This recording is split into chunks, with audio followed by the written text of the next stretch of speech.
विकास आघाड़ी में आपकी जगह कहाँ है? अनुराग भदौरिया, तुसी कितने हो?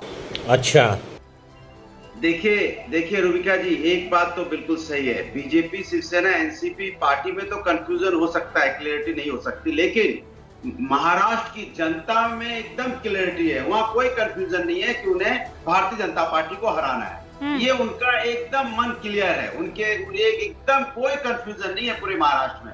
उन्होंने एकदम क्लियर कर लिया है कि बीजेपी को सत्ता में नहीं आने देना है।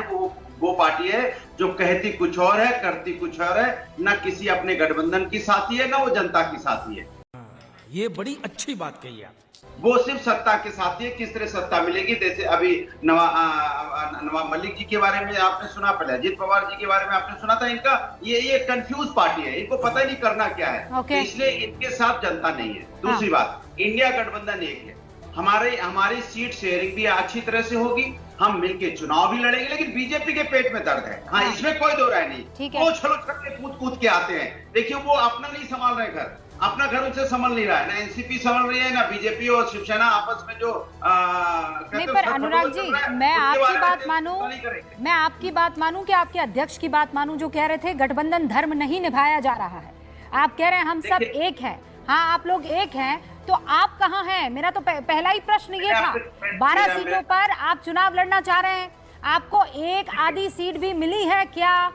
तेरा तो गेम बजाना पड़ेगा। तो जनता की क्लैरिटी के लिए आपसे पूछ रही हूँ कि इंडिया गठबंधन का ये मजबूत साथी समाजवादी पार्टी कितनी सीटों पर महाराष्ट्र में चुनाव लड़ रही है? एक ही सवाल आप इतना रिपीट करती हैं, आप खुद नहीं बोर होते क्या? मैं जवाब दे रहा हूँ, लेकिन आप एजेंडा चलाने में बिजी हैं। गजब बेइज्जती है।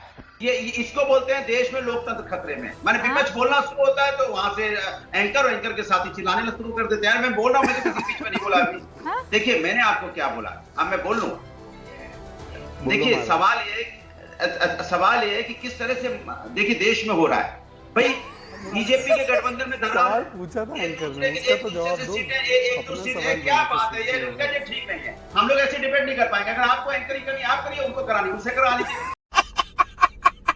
बगल में बैठ के कमेंट्री करेंगे, हम लोग यहाँ बोलने के लिए आए क्या? ये तो ठीक नहीं है। इसका कंट्रोल नहीं कर पा रहे। हम बोलते तो आप कहेंगे आवाज कम कर देंगे, ये कर देंगे, वो कर देंगे। यही तो दिक्कत है देश के अंदर में। सबसे बड़ी समस्या है। चलिए सर, मैं बात तो सही है।